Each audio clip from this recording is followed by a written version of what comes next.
الکرام علی اشرف الانبیاء والمرسلین وأولادہ الطیبین الطاہرین المعصومین ولعن اللہ تعالی علی اعدائہم اجمعین اما بعد فقد قال حق سبحانہ تعالی فی کتابہ المجید وفرقان الحمید بسم اللہ الرحمن الرحیم ان اللہ وملائکتہ یصلون علی النبی یا ایہا الذین آمنوا صلوا علیہ وسلموا تسلیما صلی علی محمد۔ دعائے مالکان عزت بارگاہ عزت میں آئے ہوئے ہر صاحب عزت کی عزت کو محفوظ فرمائے، آقا زادی اس عبادت کا بہتر سے بہتر اجر عطا فرمائے، ہمارا شمار سیدہ کے طرفداروں میں، امیر المومنین کے پیروکاروں میں اور مولا حسین کے عزاداروں میں سے فرمائے، موت کی ہچکی ہو زباں پہ ورد علی ولی اللہ جاری فرمائے، قبر کی پہلی رات ہو زیارت امیر نصیب فرمائے، قیامت کی صبح ہو شفاعت شبیر نصیب فرمائے، وارث کے ظہور میں تاجیل فرمائے، دعائیں قبولیت تک پہنچائیں، سہارا درود کر لیں، بلند آواز سے صلوات پڑھیں، اللہم صلی علی محمد وعلی۔ اجازت ہے ذکر شروع کیا جا سکے؟ میں نے آپ کے سامنے اللہ کے قرآن سے، مقدس ترین کتاب سے وہ آیہ کریمہ تلاوت کی ہے جو مشہور بھی ہے اور معروف بھی ہے۔ اتنی مشہور آیت ہے کہ ہر مسلمان اسے دن میں کئی بار پڑھتا ہے، اذان سے پہلے بھی پڑھتا ہے، لیکن اس میں جو اللہ کہنا چاہتا تھا مولوی نے وہ امت کو بتایا ہی نہیں۔ اس آیت کا ترجمہ جو بابا جی ہوا وہ یہ ہوا، ان اللہ و ملائکتہ یصلون علی النبی، بے شک اللہ اور اس کے فرشتے درود پڑھتے ہیں نبی پہ، یا ایھا الذین آمنوا صلوا علیہ، اے ایمان والو تم بھی درود پڑھو۔ یہاں تک مولوی نے ترجمہ کیا، اس کے بعد جو اللہ کہنا چاہتا تھا وہ بتایا ہی نہیں۔ اس کے آگے خدا نے حکم تخصیصی دیا ہے، وَسَلِّمُوا تَسْلِيمًا، انہیں ایسے تسلیم کرو جیسے تسلیم کرنے کا حق ہے۔ بادشاہ حسین عزت عطا فرمائے۔ آل محمد کو صرف ماننے کا حکم نہیں، انہیں تسلیم کرنے کا حکم۔ محمد کو محمد نہیں ماننا، محمد رسول اللہ ماننا ہے۔ علی کو صرف علی نہیں ماننا، علی ولی اللہ ماننا ہے۔ لہٰذا خدا کہتا ہے کہ انہیں صرف مانو نہ، انہیں تسلیم کرو۔ اب میں سطر کہوں گا اور مجھے یقین ہے کہ یہ ریت میں بیٹھے ہوئے ادب کے موتی چنتے ہیں تو ضرور چنیں گے، ان پہ تحقیق کا حکم نہیں، تسلیم کا حکم ہے۔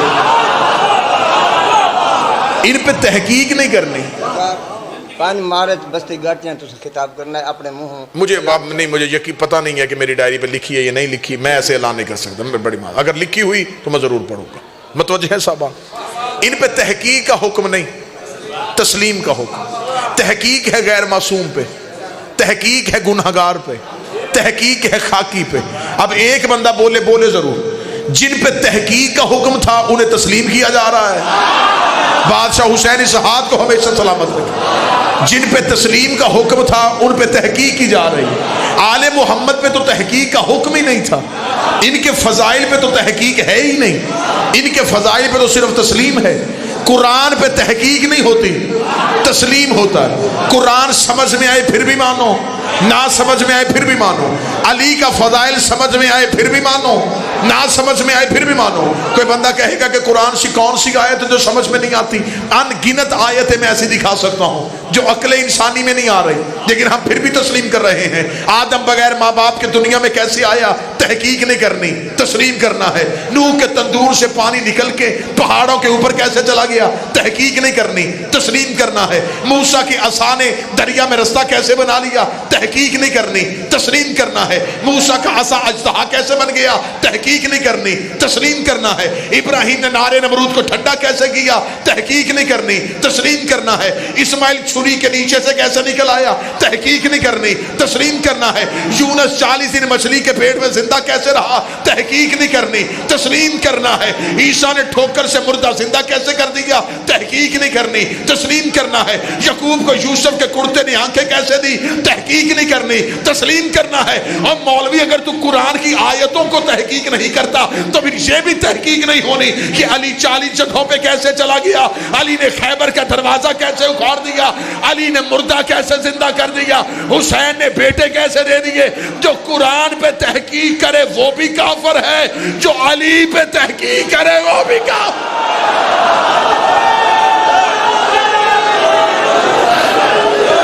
بسم اللہ.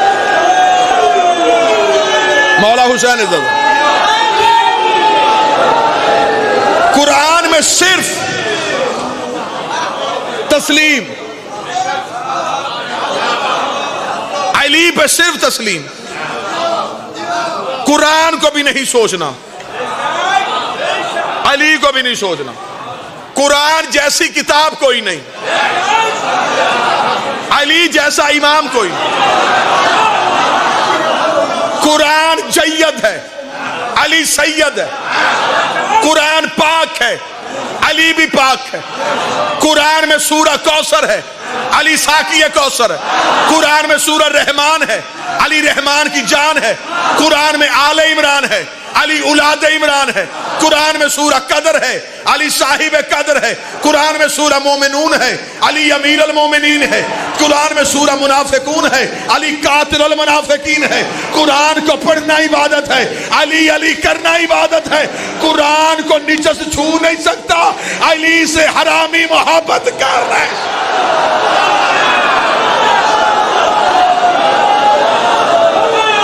مولا حسین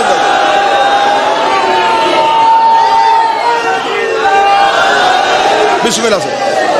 قرآن کی چھوٹی بھی آیت, بڑی بھی آیت, اس گھر کا چھوٹا بھی علی, اس گھر کا بڑا بھی علی. قرآن جیسی کتاب لے کے آؤ, علی جیسا امام لے کے آؤ. قرآن بھی تسلیم, نبی بھی تسلیم, علی بھی تسلیم, سیدہ بھی تسلیم, حسن بھی تسلیم, حسین بھی تسلیم. جن کو تسلیم کیا جائے ان سے گواہ نہیں مانگے جاتے.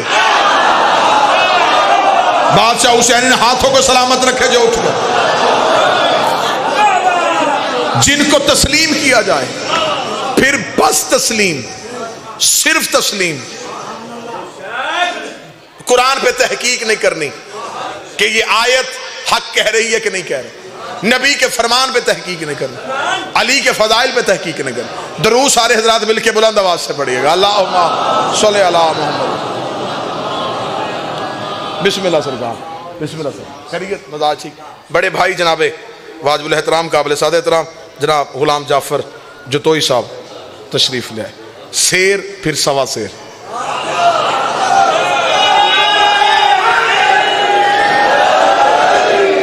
مالک اس گلشن کے محافظوں کو ہمیشہ اپنی محافظت میں رکھے, بری نظر سے بچائے, حاسد کے حسد سے بچائے, شریر کے شر سے بچائے, برے کی خبر سے بچائے.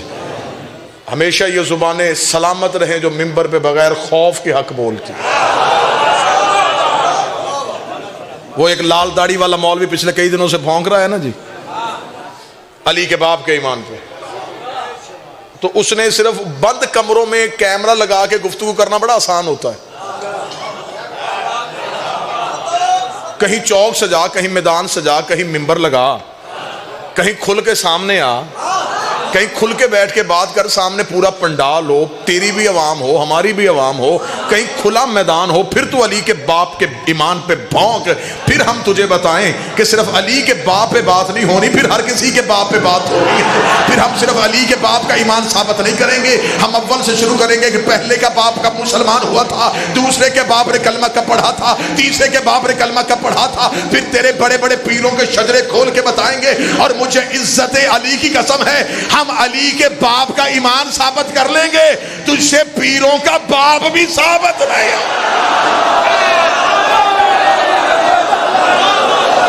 سوچ کے اترنا, سوچ کے آنا. ہمارے چاکے بڑے کھلے ہوئے ہیں, میں سلام کرتا ہوں اہل سنت جید علماء کو جو حضرت ابو طالب کی فضیلت میں خود دفاع کے لیے آ گیا. ایک آدھ دانہ تو ہر گٹھری سے گندا نکل آتا ہے. جس طرح ہمارے ہاں بھی کچھ ہیں تو ان کے ہاں بھی کچھ ہے. اگر علی کے باپ کے ایمان پہ بات ہوگی تو پھر ہر کسی کے باپ کے ایمان پہ بات ہوگی. پھر ہم قبول اسلام صرف علی کے باپ کا نہیں پڑھیں گے, پھر ہم بڑے بڑے بندوں کا قبول اسلام کا واقعہ پڑھیں گے. ابھی تو تمہاری کتابوں کی سیاہی پھیکی نہیں ہوئی. تم نے خود لکھا تھا کہ بہت بڑے بندے کے قبول اسلام کا واقعہ, جب وہ نبی کو قتل کرنے کے لیے گھر سے نکلے تھے اور رستے میں کسی نے کان میں بتا دیا تھا کہ بہن نے کلمہ پڑھ لیا ہے. ابھی تو تمہاری کتابوں سے وہ عبارتیں ختم نہیں ہوئی. جب ایک بہت بڑے بندے کے بیٹے نے شراب پی لی تھی تو باپ نے کہا تھا اسے کوڑے مارے جائیں. باپ عدل دکھانے لگا تھا, بیٹے نے شکل دکھا دی. باپ نے کہا کوڑے مارے جائیں, اسے کہا بے شک مارے, لیکن مارے وہ جس نے خود کبھی نہ پی.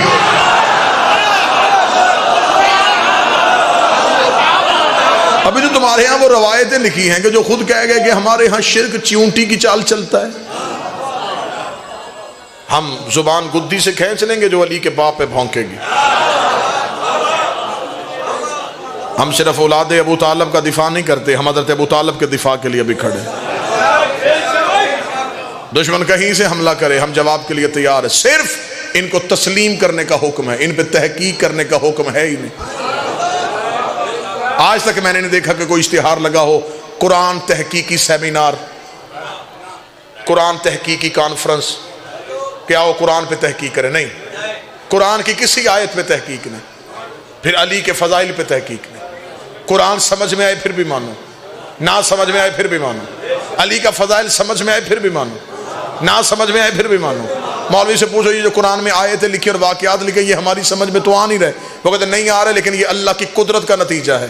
اگر قرآن کے واقعات اللہ کی قدرت کی وجہ سے ہیں تو علی کے معجزات علی کی ولایت کی وجہ سے.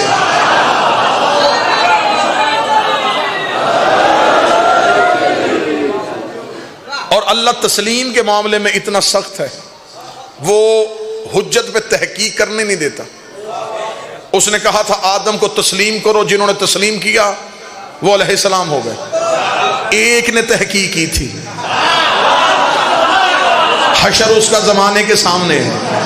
آج بھی بندے اٹھتے ہی اس پہ لعنت کرتے ہیں, بیٹھتے اس پہ لعنت کرتے ہیں. اس کا قصور کیا تھا؟ اس کے پاس نمازیں تھی, اس کے پاس سجدے تھے, اس کے پاس عبادت تھی, اس کے پاس تسبیحاں تھی. وہ اللہ کو مانتا تھا, اس نے اللہ کا انکار نہیں کیا تھا, اس نے اللہ کی حجت کا انکار کیا تھا. اس کا مطلب ہے کہ ابلیس توحید کا انکار نہیں کرتا, توحید کی حجت کا انکار کرتا ہے. اس نے یہ نہیں کہا تھا کہ تو اللہ نہیں, اس نے کہا تھا یہ تیری حجت نہیں ہے. خدا نے فوراً لعنتی بنا کے اپنی بارگاہ سے نکال دیا. نہ اس کے سجدے دیکھے, نہ اس کی نمازیں دیکھی, نہ اس کی تسبیحاں دیکھی, نہ اس کی عبادتیں دیکھی. میرے مالک تو غفار الذنوب ہے, تو ستار العیوب ہے, تو گناہوں کو معاف کرتا ہے, تو غلطیوں کو بخش دیتا ہے. تو نے ہر ایک کا قیامت کے دن ایک وقت مقرر کیا ہے کہ تمہارے اعمال کے فیصلے میں قیامت والے دن کروں گا. تمہیں جنت دینی ہے, تمہیں جہنم دینی ہے. لیکن تو نے ابلیس کے لیے اتنی جلدی کی, تو نے اسے سزا پہلے سنا دی, اسے ابھی کا بھی لعنتی بنا دیا. میرے مالک اسے اتنی جلدی لعنتی کیوں بنایا؟ فرمایا اتنی جلدی لعنتی اس لیے بنا دیا ہے کہ حجت بھی پہلی ہے, منکر بھی پہلا ہے. حجت بھی پہلی ہے, منکر بھی پہلا. اگر میں آج اسے اس کی نمازوں کی وجہ سے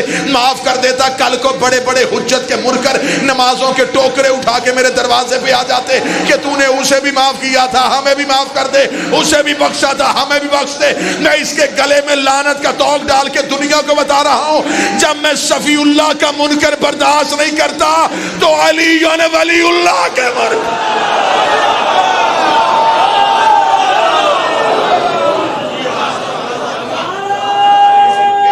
بسم اللہ سرکار.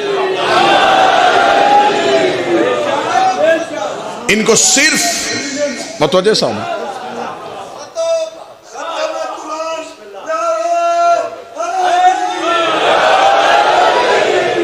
ان پہ تحقیق نہیں, ان پہ تسلیم ہے. قرآن پہ تحقیق نہیں, نبی پہ تحقیق نہیں. نبی جو کہے وہ مانو.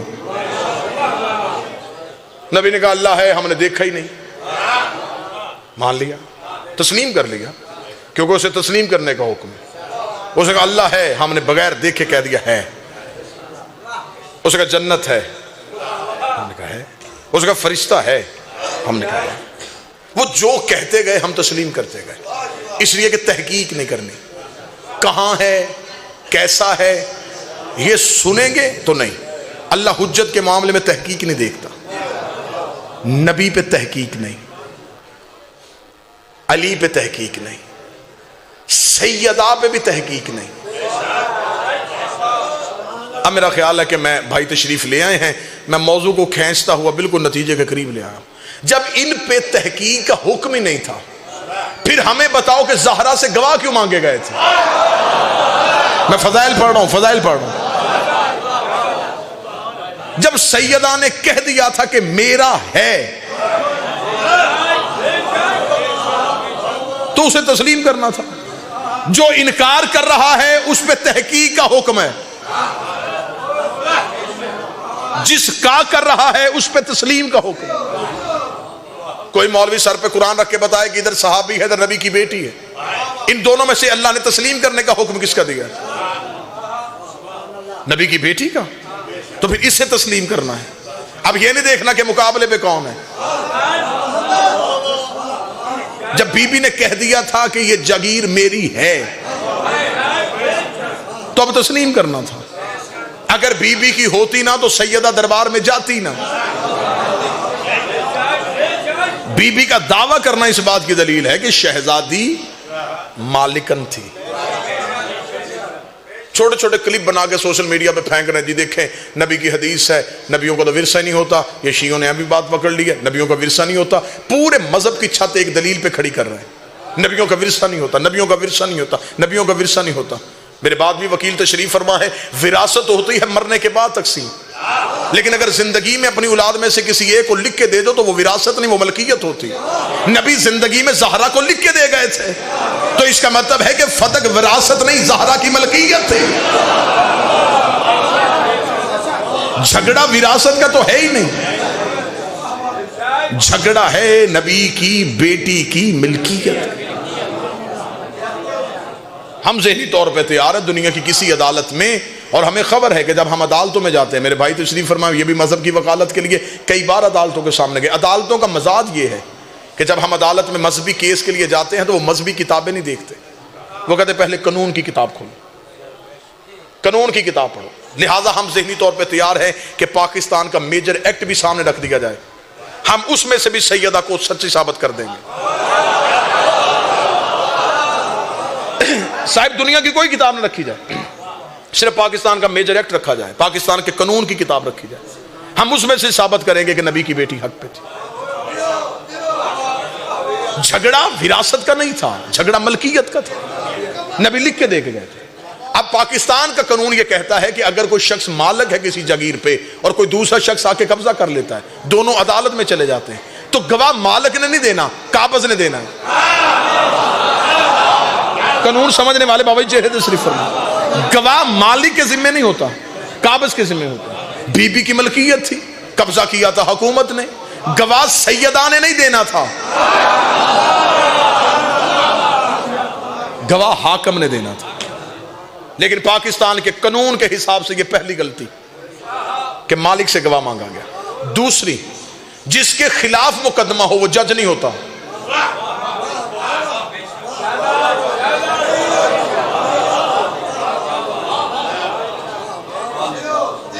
بھائی حکومت کے خلاف اگر آپ کو کوئی شکایت ہے کہ حکومت سے ہمیں یہ گلہ ہے تو آپ عدالت میں جائیں گے، عدالت حکومت کے نمائندے کو طلب کرے گی، وہ اس سے جواب مانگے گی۔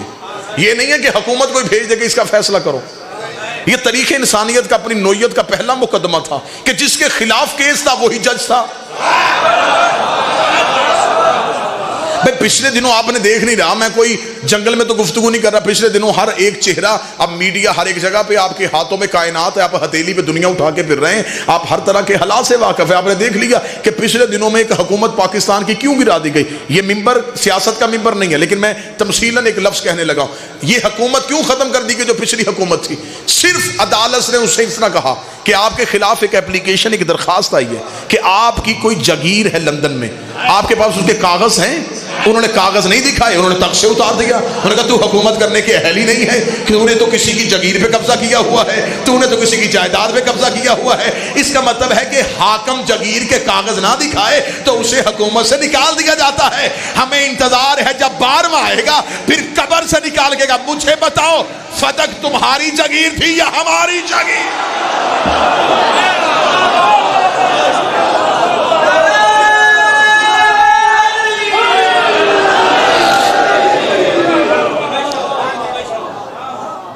یہ تاریخ انسانیت کا پہلا کیس تھا. گواہ سیدہ سے نہیں، کیونکہ سیدہ کو تسلیم کرنے کا حکم. سیدہ سے گواہ مانگا نہیں جا سکتا تھا، بنص قرآن معصوم سے گواہ مانگنے کی اجازت ہی نہیں. پھر بھی سیدہ سے گواہ مانگا گیا. اس کے آگے چلو تو اتنے نکات، اتنے نکتے نکلیں گے کہ ہر دور کا عادل پریشان ہو جائے گا. پاکستان کا قانون آج بھی کہتا ہے کہ آپ کسی جگہ کوئی متنازع جگیر ہے، کوئی پراپرٹی ہے، اس کا کیس عدالت میں چل رہا ہے، پہلے فیصلہ ہوگا پھر قبضہ دیا جائے گا. ایسا ہی یہاں قبضہ پہلے ہوا ہے، فیصلہ بعد میں ہوا. ایک دلیل دے کے تو رسول کی بیٹی نے اپنا مقدمہ سچا ثابت کر دیا تھا. جب بی بی دربار میں کھڑی تھی اور حاکم نے کہا تھا نبی کی بیٹی، ہمارے پاس ایک حدیث ہے نبیوں کا ورثہ نہیں ہوتا، نبی نہ وارث بنتے ہیں نہ وارث بناتے ہیں. کیا کہنے میری مخدومہ تیری عزت کے. کتنی بڑی دلیل دے گئی ہے میری شہزادی حسنین کی والدہ. بی بی نے دربار میں کھڑے ہو کے کہا کیا کہا تو نے؟ اس نے کہا نبی کہہ کے گئے تھے کہ ہم نہ وارث بنتے ہیں نہ بناتے ہیں. بی بی پردے کے اندر سے بول گئی کیا کہا تو نے؟ اس نے کہا تیرے بابا کی حدیث ہے نہ وارث بنتے ہیں نہ بناتے ہیں. بی بی کہتی تو بتا تجھے میرے باپ کا وارث کس نے بنایا ہے؟ اگر وہ وارث بناتے ہی نہیں تو پھر تو کس تحت سے وارث بن گیا؟ ایک سوال سوشل میڈیا پہ بہت سپیڈ سے گردش کر رہا ہے کہ اگر فدق شہزادی کا حق تھا تو مولا امیر المومنین نے اپنے دور میں واپس کیوں نہیں کی؟ یہ سوال ہے جو میری قوم کے بچوں کو پریشان کر رہا ہے. اس کا جواب میں اپنی استدلال سے نہیں، معصوم کا فرمان سنا دیتا. بادشاہ سے پوچھا گیا تھا، مناقب ابن شہر اشعب میں پورا واقعہ لکھا ہے. معصوم سے پوچھا گیا مولا جب مولا امیر المومنین کا دور آیا تو علی نے فتق واپس کیوں نہیں کیا؟ جواب امام میں اتنی وسعت ہوتی ہے کہ دوسرے سوال کی نوبت ہی نہیں آتی. امام سے پوچھا گیا کہ مولا علی نے واپس کیوں نہیں؟ کیا کہنے میرے بادشاہ تیرے جواب کے؟ مولا نے فرمایا ہم آل محمد کا یہ مزاج ہے، جو چیز ہم سے ظلمن چھین لی جائے ہم اس پہ دوبارہ اختیار اس لیے نہیں کرتے کہ کہیں ظالم کی سزا میں کمی نہ آ جائے.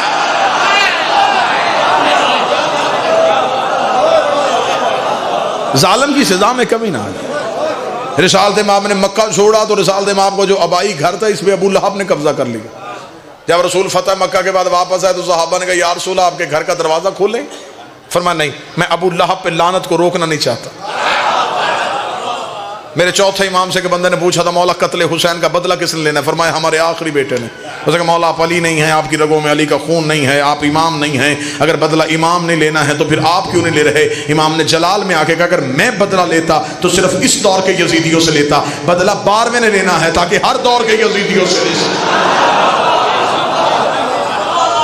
آپ یہ نہ سمجھیں کہ فتح کا انتقام ابھی ہونا ہے، فتح کا انتقام باقی ہے. جب آئے گا پردہ غیبت سے تو پھر پوچھے گا کہ جس کو تسلیم کا حکم تھا اسے دربار میں کھڑا کیوں رکھا؟ جس کو تسلیم کرنے کا حکم تھا اسے گواہ کیوں مانگے گا؟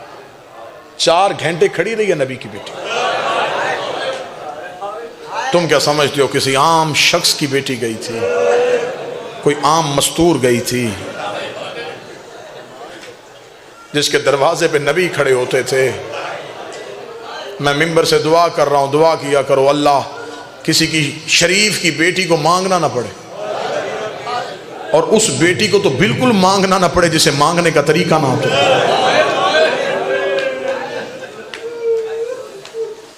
4 گھنٹے کھڑی رہی ہے دربار،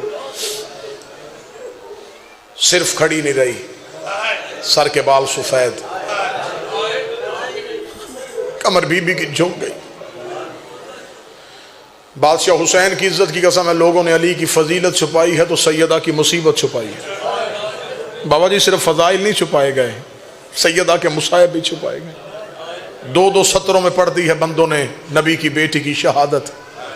کھول کے پڑھی نہیں رسول کی بیٹی کی شہادت، زمانے کو پتہ نہ چل جائے کہ کتنی دکھی تھی نبی کی بیٹی۔ اب دور تبدیل ہو گیا ہے، اب زندگی سے پیار نہیں، نظریات سے پیار کرو، اب جسموں سے نہیں عقیدوں سے پیار کرو۔ کس لمحے معصومہ کی بارگاہ میں پیش ہو جانا ہے، میں معافی مانگ کے جملہ پڑھنے لگا ہوں، کچی ہے یہاں مصائب سخت سنا نہیں جاتا، اشارہ سمجھتے ہو میں اشارہ دوں گا، اشارہ سمجھ لینا، میرے بعد بھی شہباز خطابت ہیں، ان سے تائید کروا لینا، مجھے بادشاہ حسین کی عزت کی قسم ہے، ہم تمہارے ڈر سے کہہ دیتے ہیں کہ بی بی دربار سے آئی ہے تو بی بی کے سر کے بال سفید اور کمر بی بی کی جھکی ہوئی تھی، کمر بھائی مجھے بی بی کی عزت کی قسم ہے، بی بی دربار سے گھر واپس آئی ہے تو بی بی کا ایک ہاتھ رخسار پہ تھا، بی بی کا ایک ہاتھ چہرے پہ تھا۔ شام کی ملکہ جلدی سے اٹھی ہے، ماں کے قریب جا کے کہتی ہیں اماں تجھے دربار میں کسی نے مارا بھی ہے؟ رو کہتی آہستہ بول میرا حسین مر جائے، آہستہ بول میرا حسین مر گیا۔ ماں صحابی کے دربار میں کھڑی رہی، بیٹی شرابی کے دربار میں کھڑی رہی، ماں چند گھنٹے بیٹی کئی گھنٹے، ماں کھلے ہاتھوں سے بیٹی بدے ہاتھوں سے، ماں کے سر پہ چادر تھی بیٹی بغیر چادر کے تھی، ماں بیٹوں کو ساتھ لے کے گئی تھی بیٹی بہنوں کو ساتھ لے کے گئی تھی۔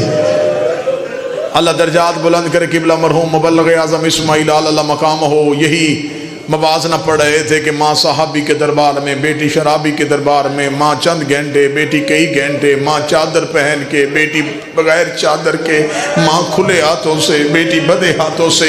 یہ جملہ پڑھتے پڑھتے مبلغ اعظم نے رو کے آخری جملہ کہا علی کی بیٹی تیرا مقدر اچھا، علی کی بیٹی تیرا مقدر اچھا، علی کی بیٹی تیرا مقدر اچھا۔ یہ کہہ کے مبلغ اعظم ممبر چھوڑنے لگے، بالکل قریب کوئی بزرگ سید بیٹھا تھا، وہ اٹھا، اس نے ہاتھ باندھا، اس نے کہا غیر ذمہ دار شخصیت نہیں ہے، ممبر کی ذمہ دار شخصیت ہے، آپ کی زبان سے لفظ غلط نکل گیا ہے، آپ کو کہنا چاہیے تھا نبی کی بیٹی تیرا مقدر اچھا، کیونکہ تو چادر پہن کے گئی تھی، کھلے ہاتھوں سے گئی تھی، بیٹوں کے ساتھ گئی تھی، تو نے بجائے نبی کی بیٹی کہنے کے تیری زبان سے علی کی بیٹی نکل گیا ہے۔ مبلغ اعظم نے کہا قوم کا کون ہے؟ اس نے کہا سید ہو۔ فرمایا اگلی بات میں نہیں بتا سکتا، تو ممبر میں بتا، قوم حوالہ مانگے گی میں ابھی کتاب دکھا دوں گا۔ انہوں نے اس سید کے کان میں بات کی، سید نے مائک میں آ کے جملہ کہا، مجلس کا رنگ ہی بدل گیا، مجلس کا ماحول ہی بدل گیا۔